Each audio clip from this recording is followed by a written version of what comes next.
Welcome to Elite Broker, the podcast showcasing the leading players and stories of success from Australia's broking industry. Hi, it's Annie Kane. Welcome back to another episode of Elite Broker. And this year, we've got a big one for you in the form of Nick Reilly, the Managing Director of Inovayt. Now, you may recall we actually spoke to Nick 5 years ago when he was probably about 10 to 15 years into his broking journey, looking at how he was building his broking business and building it into a full financial services offering. Fast forward to today, and Inovayt is one of the top 25 brokerages in the country, not only with a mortgage and finance broking arm, but also with a financial planning arm, and constantly looking at building as well. Now, with a team of over 50 and settling over 800 million loans a year, the team at Inovayt is really hitting the ground running. But how do you actually build a business that looks like that? In this week's episode, we're talking to Nick Reilly to find out how he's done it. Thanks for joining me, Nick. How are you going? Going well, Annie, and thanks for having me. Looking forward to have a chat. Yeah. Can't believe it's been 5 years. 5 years. And January 2020 was when we released the last one. So the world was very different to how it is now. And I think actually interesting for anyone who's not heard your origin story and how you got into broking, maybe press pause on this podcast and go and listen to that first one first. You can find it in the show notes and then come back to this one to see how much has changed, because what a difference 5 years makes. It might seem like a short amount of time for a lot of people, but a huge amount of upheaval has gone on, not only in the world, but of course in the broking industry as well. But for anyone who hasn't had the pleasure of listening to the first podcast yet, Nick, can you give us a quick summary of how long you've been broking for and what kind of loans you specialize in? Yeah, so I began in the industry, I'm going to say it was around 2005, because we started the business in 2007. I get mixed up on these dates, and I'd been in the industry for a couple of years. So I fell into it. I did banking and finance at university, didn't like the uni life, so I decided to get a job. Landed a job through a friend of a friend as a client services manager in a mortgage business. And then I dabbled in sales 18 months post that, and 2 years into my career, I was lucky enough now that the business that I was working with went broke for certain reasons. So we were forced into a corner, and we started Inovayt in 2007. Fairly naive, no responsibilities, no cares, and here we are. Well, 18 years later, and still doing what we do. Yeah, well, must enjoy it then if you're still in it for the long haul. Yeah, I enjoy growth, and I do get asked that question a lot. Like, how are you still doing what you do? And the reality is my role changes every 12 months. So, what I was doing last year is very different to what I'm doing now, and extremely different to what I was doing in 2007. So I think if you continue to grow your business, your role continuously evolves, and that's what keeps me. Well, I think what's interesting now is that Inovayt, it's kind of multi-arm, multifaceted. It's not just a broker, a mortgage brokerage. It's also got a wealth arm. It's got, commercial sort of angle. How did you start out as Inovayt? And then what did you do to build it? So what have been the evolution since that over time?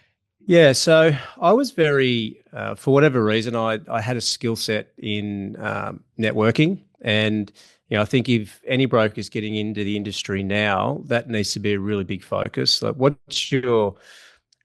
most people can write a loan these days, and it's becoming easier and easier with the tools that we have to hand. So I think the skill set in networking and the ability to generate opportunities is what really set myself and the business up for success initially. And that kind of opened the doors for me to think about where my time was best spent. And my time was best spent in generating opportunity, which meant I would need other people to execute on the opportunity that came in. So the business then evolved into one that would provide, back-end service and lead flow for brokers that needed help in that way. Fast forward, to 2015, and then realizing how difficult it is to attract opportunity.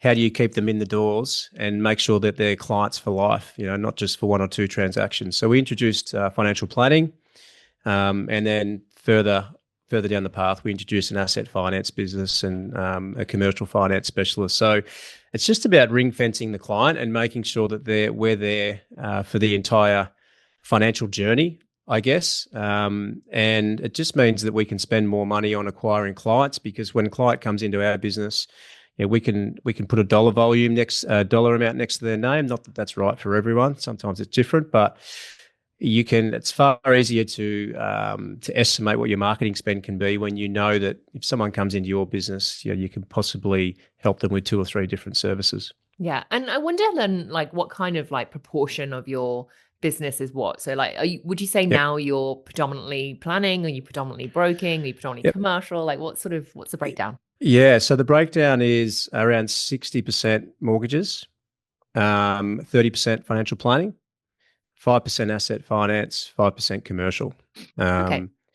The financial planning business was growing at a more rapid rate than mortgages, but mortgages has grown quite a bit in the last couple of years. So it's back to where it started. So yeah. And over that time, so because you started as a CSM, as you sort of mentioned there, but now managing director, what have your evolution of roles looked like? Because I think this is something that a lot of new brokers sort of ask when they first join, is being like, there are so many different options that you can go down. You can be a CSM or a loan assistant, you can be a broker in your own right, or you can kind of go down the operational side and be more of like the general manager or managing director that actually looks at growing a business rather than loan writing. What have you done over your Inovayt career, and what does your role look like now? Yeah, well, I've done them all. So CSM for sure, mortgage broker. From there, I guess you could say BDM, business development. Bringing in referrers and opportunities. Then you build a team, so then you become a general manager and you're managing people. And where I sit now is as an MD is really just overseeing the business strategy, acquisitions, like if we're looking to merge people in, recruitment, talking to possible hires that we would want to join the business at any stage. And I'm fortunate enough to have some quality people in the business who are business owners with me as well. So underneath myself, we've got a general manager of the group, and then we've got leaders in each division. So we've got a leader in the asset finance business, and we call them head of department, a leader in the finance business, and a leader in the financial planning business. So they really run the day-to-day. They report into the general manager, and then the GM reports into me. And my job is pretty cool these days. It's helping the younger people in the business succeed, finding the next gun to come into the business, and then strategy and growth, thinking time, lots of thinking time. Well, I mean, what a luxury to have some thinking time. I'm sure everyone wants a bit of that. So do you miss doing kind of like the on the tools, like the broker side of things, or do you kind of get enough satisfaction from seeing the rest of the team do it? I don't miss the on the tools part. I do miss the feeling you get when you secure a sale. That is something that most brokers out there will relate to. Like I remember when I started broking, you'd be sitting in someone's house at 7:30 at night, which is not great, sitting at the kitchen table. But the feeling you had on the drive home when you'd had something signed up, that's the feeling I do miss. And you do get it. You do get it in other ways, but that's probably the one thing I miss. Not so much doing a deal, but the feeling you got that someone had agreed to come on board. Yeah, you won them over. Great salesmanship. Yeah. And then obviously looking at, how you've kind of become MD, a lot of the choices now that you have to make a kind of the big decisions because you've got a big team underneath you.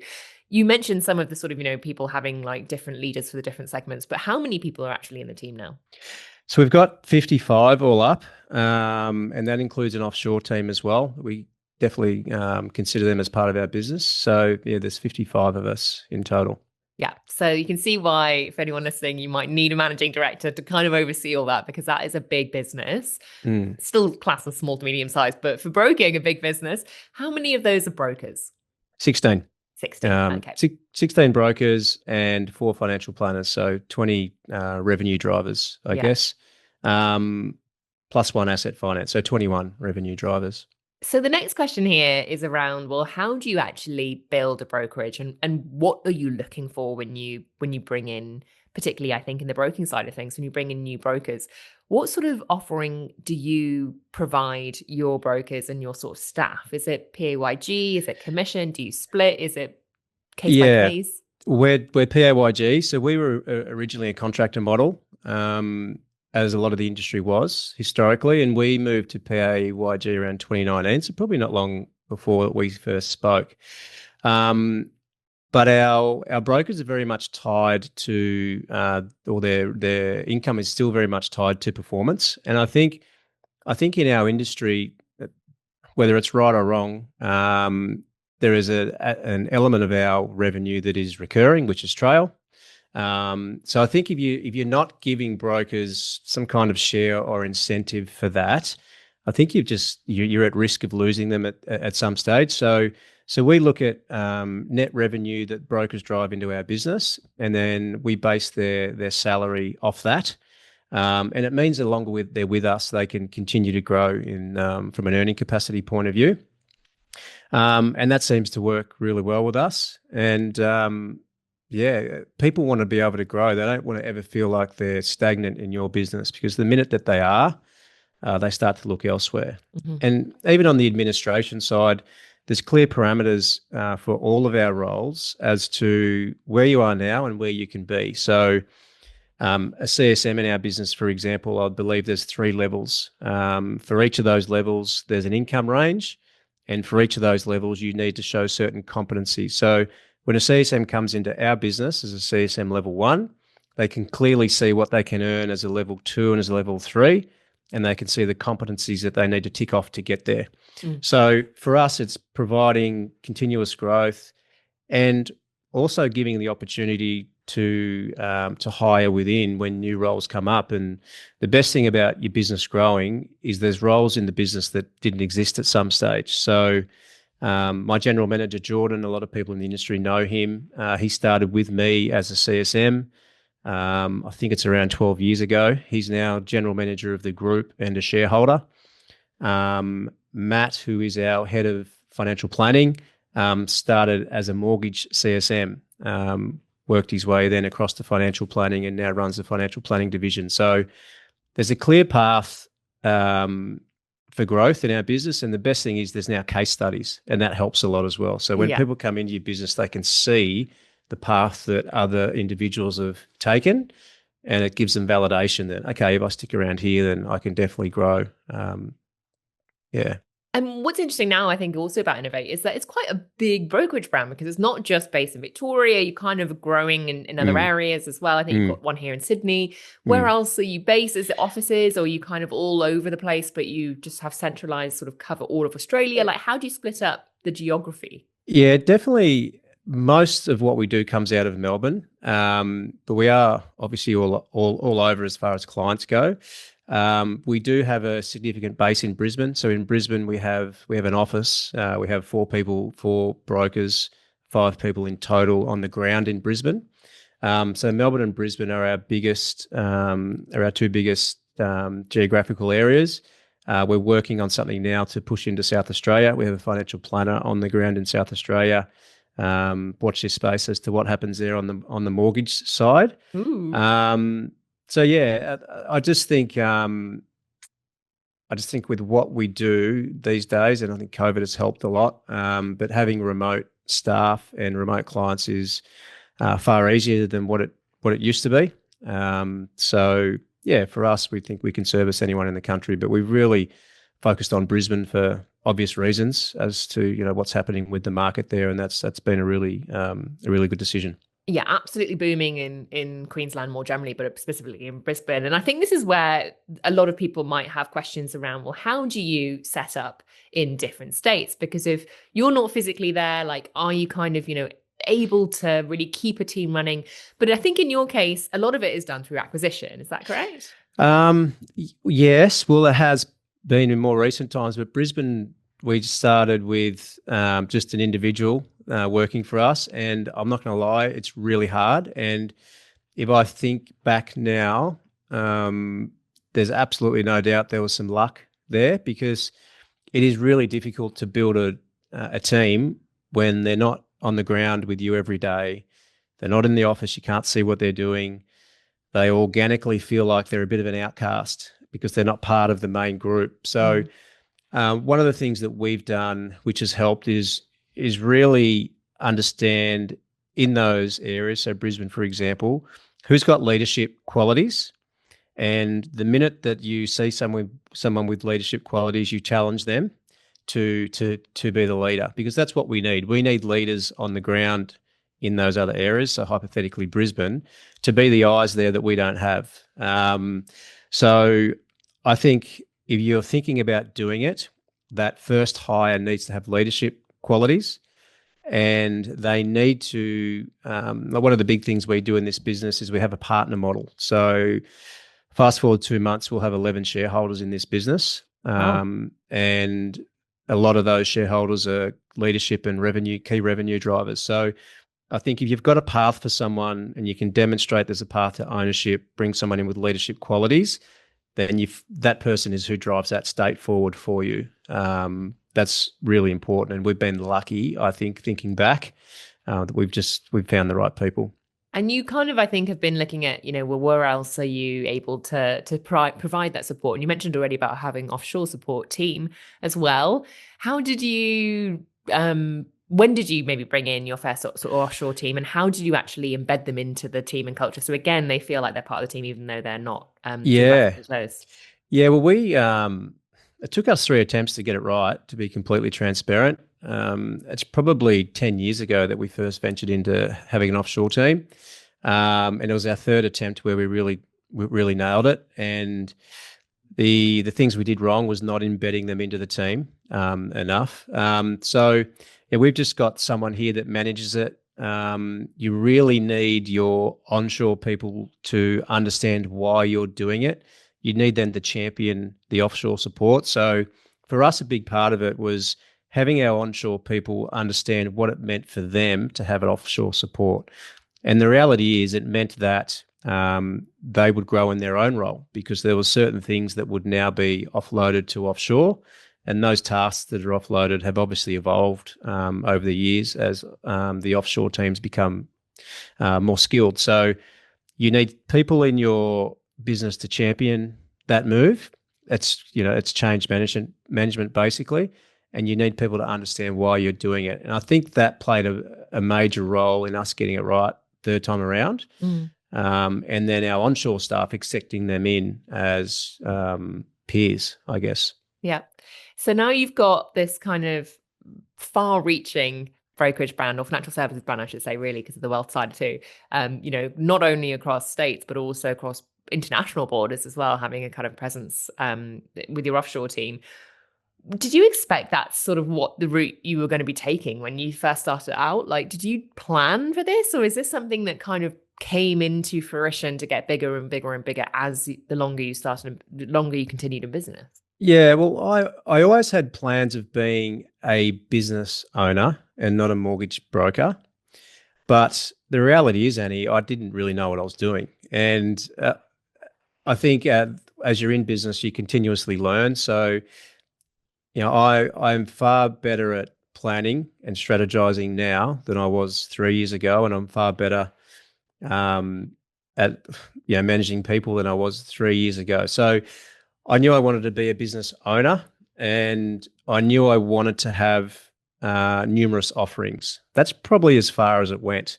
And then for me, it was all about just bring more opportunities in, and hopefully it all sticks and it works. But I guess where we are in today's or in our business today is we've got, as I said, numerous shareholders. We've got a big fixed cost base. So we're far more strategic now as far as what does the next 12 months look like? How are we going to hit our growth metrics? How are we going to hit our net profit margins? How are we going to retain our staff? That's probably where most of my role is now. Whereas initially, to answer your question, it was we just want to have 2 to 3 revenue streams, and we want to help as many people as we can. And I want to be a business owner. I don't want to be doing sales the rest of my life. That's as far as the planning went. And it got us to a certain level, but now we have to be far more strategic about where we're heading. Yeah, awesome. We're going to take a quick break here. When we come back, I'd like to talk to you about how you actually do that then, and how you keep in the leads coming through and enough business to support all of your cost base. And we'll get into that just after this message. So Nick, you were talking there about having, even 3 years ago, not really having the same sort of plan and structure as you do now. What was the turning point for you? Did you bring in a business coach? Did you go on any courses? Like, how did you learn to do what you do now and to change your process?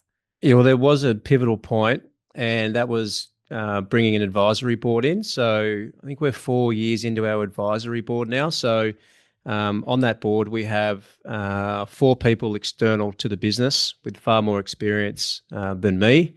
And we've got some significant operators, and people would know who they are if I mention names. And that was a game changer, because that was all of a sudden I was accountable to someone. All of a sudden we got an external and an honest view on how our business was performing and what we were doing. So that taught me a lot around strategizing, business planning, proper business planning. So that was definitely a pivotal point. And look, the other one is bringing shareholders in. So, I bought out my original co-founder quite a few years ago. And when you bring in younger people in your business as shareholders, all of a sudden you have a responsibility to deliver an outcome, because they've come in and they've bought shares in your business. So it was bringing in an advisory board and bringing in then extra shareholders that I guess made me more accountable. And I had to learn really quickly about how to manage a medium-sized business versus a small business. So I think if anyone, no matter where you're at, whether you're a one-person band or if you've got a team of 10, you need to bring in external help, and you need to be talking to people that have gone down the path that you've gone down, or have experienced businesses or different sizes of businesses that where you're trying to get to. Yeah. And can I ask about that advisory board? Is it something that, are they volunteers? Are you paying them? And how often do you meet? Like, what does that actually look like? Yeah, so volunteers at this stage, and I'm very lucky. They're people that that are happy to help us. And it used to be quarterly, but we've pegged it back to three times a year, and we find that works really well for us. And in those meetings, I will report on the performance of the business and what's happened in the last 3 to 4 months, and we will look at any topics that we think we need to discuss. So looking at our future plans, putting it through a washing machine, for lack of a better phrase. Sometimes we come in here with great ideas into the board meeting, we walk out going, that was a stupid idea. So yeah, it's very much, how's the business going, and this is what we're thinking, and getting strategic advice on our plans. Yeah, awesome. And then when it comes to actually then finding the business to keep 55 people busy, I mean, that is obviously for a lot of people, and regardless of size of brokerage, a major concern, being like, not only do I need to feed my family and pay my own bills, but if I've got staff, I need to think about them. If I've got overhead, I need to think about them. If I've got strong clawbacks coming through, I need to think about that. So how do you find business? And I think this comes from, obviously organic leads, but also the sort of actual effort on your own part for building referral partnerships and elsewhere. What does that look like now? Like where does the majority of your business come from? Yeah, so we're heavily invested into real estate groups, and some really significant relationships, particularly in Melbourne and in Brisbane. We've got a really great relationship in Brisbane, but it's actually part of our business now. So it's we have a key account manager, so call that a BDM who manages those accounts. Okay, go ahead. So we have a key account manager, and his job is to manage our core relationships, and it's actually a numbers game, and it doesn't matter what level you're at, whether you're a one-person band who needs to do 10 loans a month, so you need to make 100 calls. It's no different at my level with referrers. I'm consistently putting myself out there and talking to possible referral partners. Mm-hmm. But then second to that, we've got a strategy to bring them on board. So, okay, if I'm talking to a real estate partner, what are we doing? What's our value add? What can you leverage? What IP of ours can you leverage to ensure you can extract business? So you've got to have an actual offering, particularly for these bigger groups. And what we're seeing in the real estate space at the moment, a little bit like mortgages, but there's definitely consolidation happening. So what you're seeing is bigger businesses and better business heads are now swallowing up smaller real estate businesses. So, no longer are you dealing with a real estate business that's on the corner that mainly drives their revenue from sales, with 200 properties under management that just really feeds their sales team. What you're seeing is smart businesses that are developing property management books of anywhere from 4,000 to 6,000. So they're interested in ancillary revenue. They're interested in extracting finance opportunities from their data. So we've built strategies around that to help those big businesses extract finance opportunities from their data, rather than going to small real estate businesses and trying to convince an individual agent to send us a client. That's obviously low-hanging fruit, and that can work really well, but it can be quite arduous. So that's been our focus. But that's a big part of our business. So we have someone who manages that. We're always working on assets that our real estate groups can leverage off, and it needs constant attention. Yeah, and I think this is something, again, that a lot of brokers are kind of going, oh, I would love to get a deal like that, to have a sort of referral pipeline for a big real estate company. And I know that you've got, as you sort of mentioned, there several. I think you've got a couple that were relatively new as well. Is that right?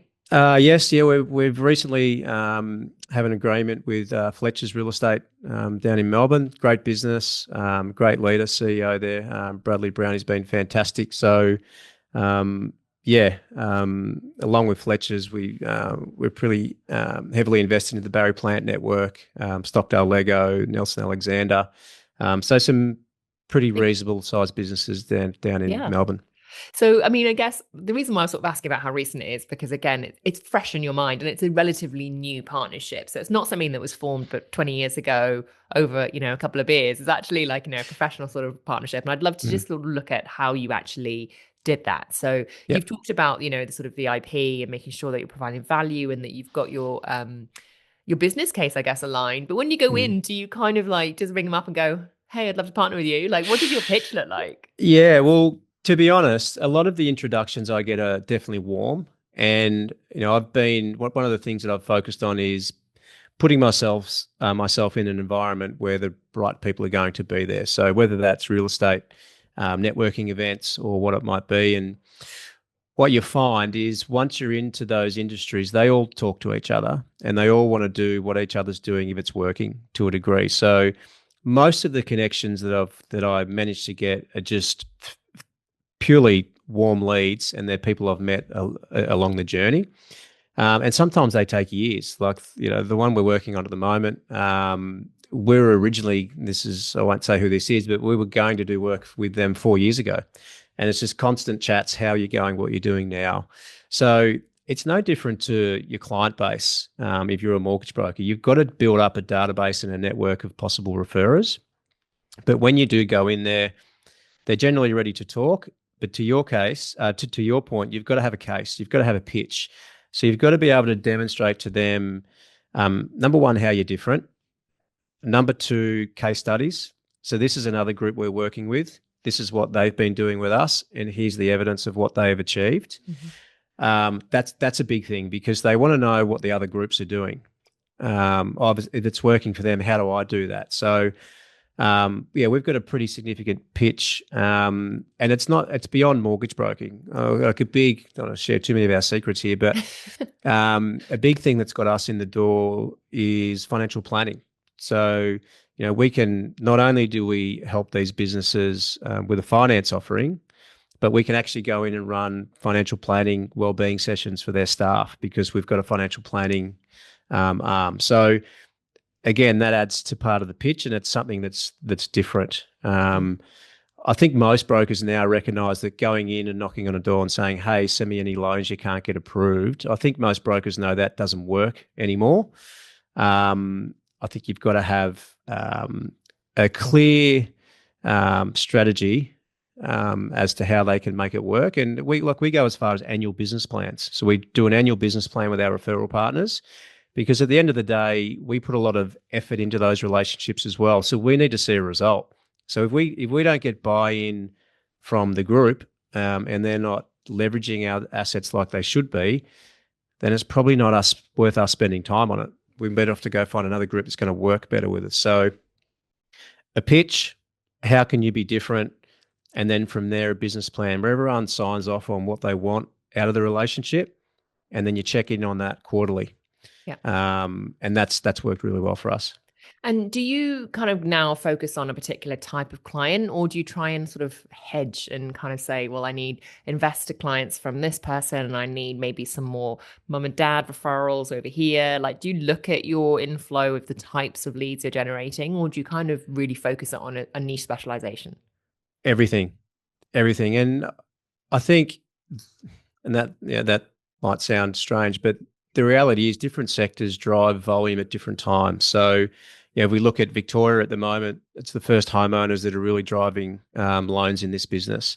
If we look in Brisbane, it's a lot of investors because they've all had their house double in value over the last 5 years, so they're all confident and they want to invest.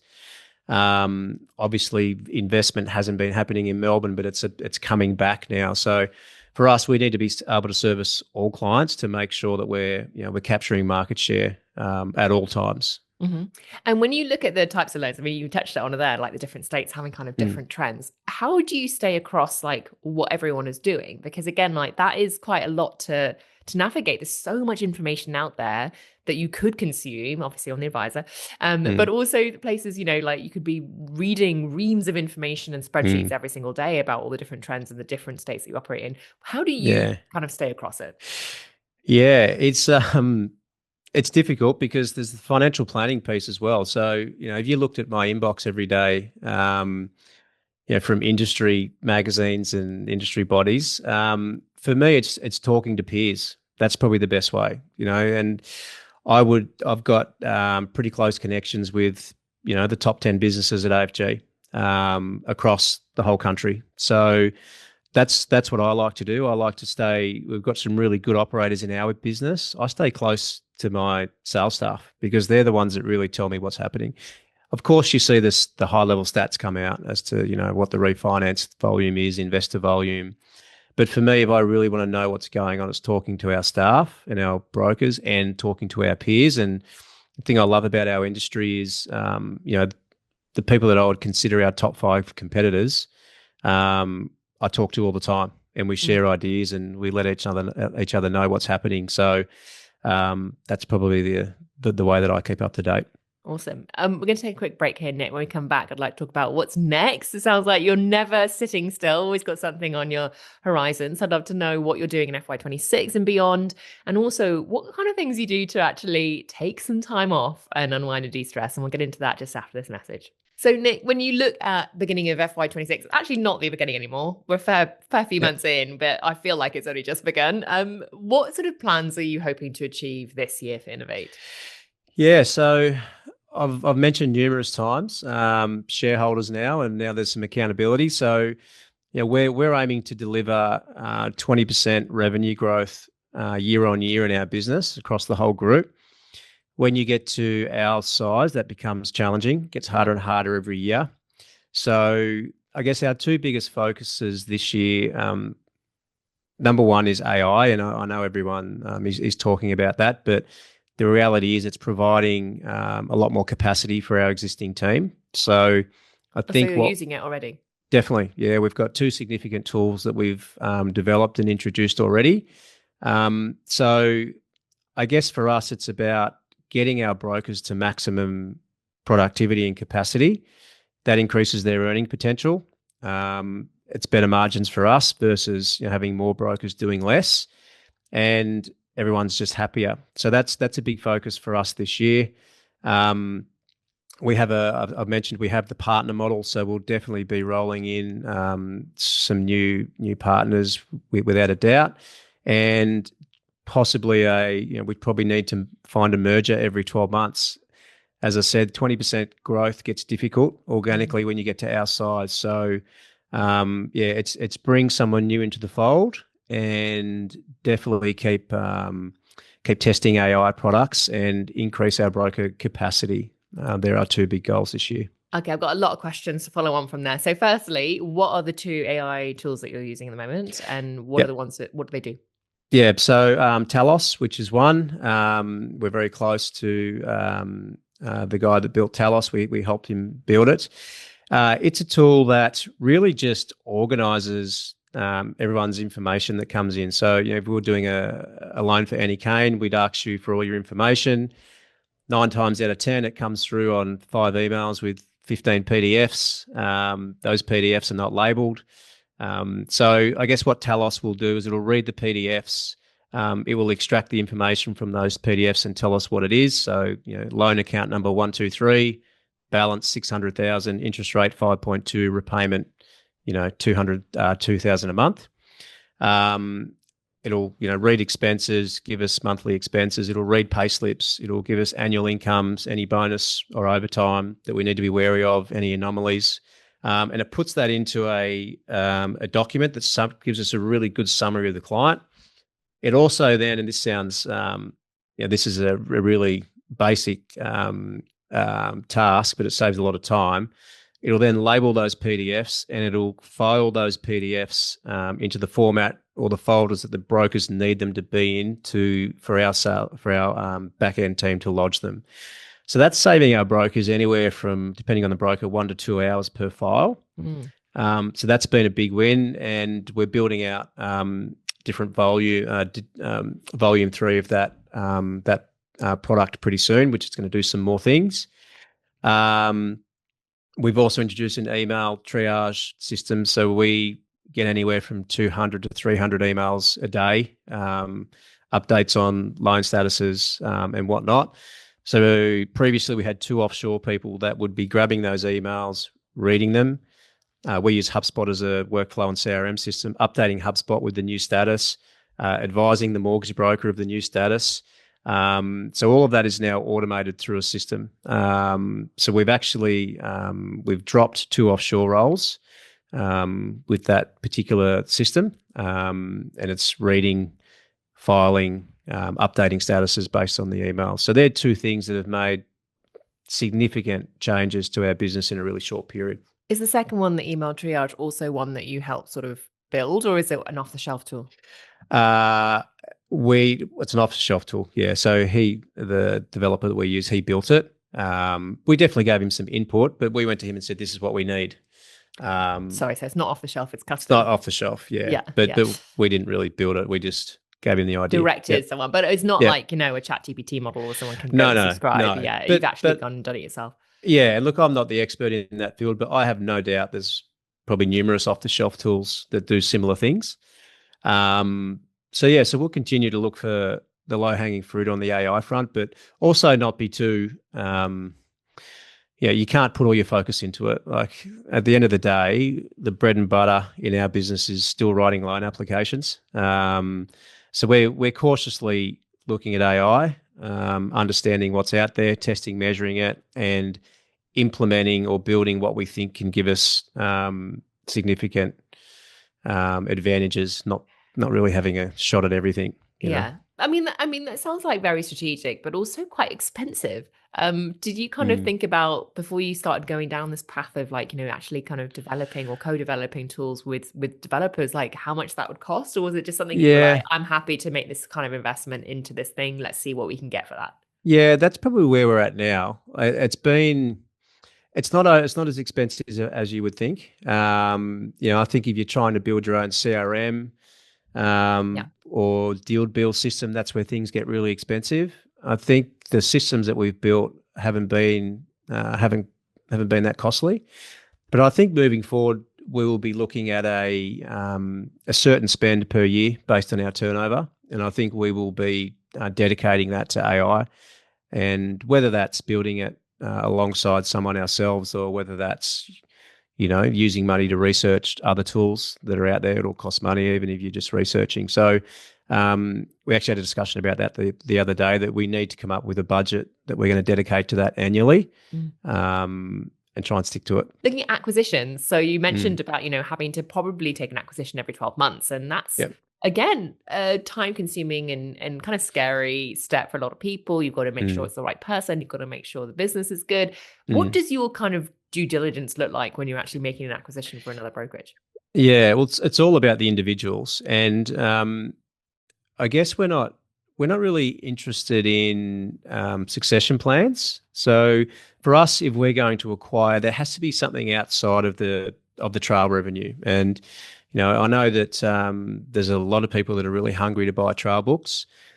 For us, we've decided that we're actually better off to try and grow organically than purchase a trail book with an exiting individual. So for us, we're looking for a smaller business that really wants to grow, but realizes how difficult it is. And I guess the sweet spot is someone who's probably been going at it alone for 1 to 2 years, probably making decent money. They know how much they have to invest to start hiring people, and they really like what they do, which is write mortgages or commercial in some instances, and they want someone else to take care of everything else.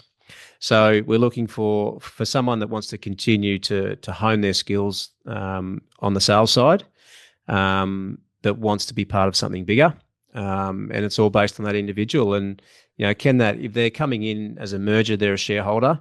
So do they have leadership qualities? These kinds of things is what we're looking at. Yeah, awesome. And then when you think about kind of looking at further growth, so you mentioned there about some big plans for the year ahead. When you look at maybe in 10 years' time, what do you hope to be doing? Geez, that's a really good question. I don't know. I think our industry is going to change significantly. I think we've probably got 4 to 5 years of really good business. And what I mean by that is I think brokers stand to make more money over the next 4 to 5 years, purely just based on house prices, loan amounts, and the productivity gains that we're getting at the moment. I think we've got sort of maybe 4 to 5 years of enjoying that. And then I don't know what it's going to be, but I think the industry could look very different. So for me, it's about continuing to build a financial services business that's more focused on advice, not so much transacting, because I think the transacting piece is just going to continue to get easier and easier. So continue to get financial planning on a level playing field with mortgages. Continue to build out our asset and car finance division, and then probably bring in one more revenue stream. That's where we would like to be. Like accounting or? No, too hard. Not financial services. No, well, with accounting, we actually provide a really good offering to accountants from a referral point of view. So that's something we'll be looking more at in the future. If you have asset and car finance, mortgages, financial planning, insurance, you're a really good one-stop shop for an accounting business that wants to have those ancillary services. So I think accounting for us is something that we will continue to leave on the sideline, but general insurance is probably the next thing for us, commercial general insurance to sit alongside our asset finance business. Yeah, awesome. And then obviously doing all that is pretty time consuming, and I'm just exhausted thinking about your day, to be honest. I'm a bit like, that sounds like a big day. So what do you do to unwind and de-stress at the end of a hard day, or just to make sure that you're operating at the peak that you can be? Yeah, it changes all the time. And well, I've recently became a girl dad, so I've got a 10-month-old daughter. So things have changed considerably, but yeah, look, getting home and spending time with her and taking over, which is obviously bath time and bedtime, is how I finish most days. And that's great, because now you actually go home and switch the phone off, whereas I never used to do that. I definitely do that now because I want to give her full focus. I make sure that I do some kind of exercise every day. That's a non-negotiable for me. Even if it's only 20 minutes, it has to be done, because it plays a major role in what my day looks like. So, I'm a golf fanatic. I swim a lot. I swim in open water, which is, quite meditative. So, consistent exercise and going home and dealing with a 10-month-old is relaxing for me. So. Yeah. Awesome. Well, we've covered a lot of ground here, I think, and thank you for being so sort of open and transparent with us on what you're doing at Inovayt. But if you could give any advice to a new broker, so someone maybe in their first year of doing this, what advice would you give them to succeed? Yeah, you really need to nail that, the ability to create opportunity. And if you look at all of the top performers in our industry, it's not about their ability to write a loan. It's about their ability to generate opportunity, in my opinion. And what we're seeing now in our industry is an increased capacity through things like AI. So it's getting easier and easier to get a deal from A to Z. What the gap you're seeing now is, okay, I've got this extra capacity, but I don't have the leads. So $50 million a year is nothing special anymore. There's brokers in our office that are pushing to 150. One's pushing to 200 million. So really focus on your ability to generate opportunity, because without that, you can't write a deal. So learning to be a broker comes with repetition and comes with doing deals. And I don't think brokers put enough emphasis on that when they come in. What I've learned now, I'd be spending 80% of my time on creating opportunities and 20% of my time on how to write a loan. And that's what really sets apart the top performers from the average performers. Awesome. That was fantastic advice there, Nick Reilly from Inovayt. Thank you so much for your time today, for talking to us on Elite Broker 5 years on, and what a difference, as we said at the beginning, it makes. We look forward to seeing how it progresses this year. Yeah, thanks for the opportunity. And I'll probably see you again in 2030. Yeah, gosh, yeah. I'll see you before then, but we'll see do you this before again then, in 2030. It sounds so far forward in the future, but it really isn't. It's quite scary.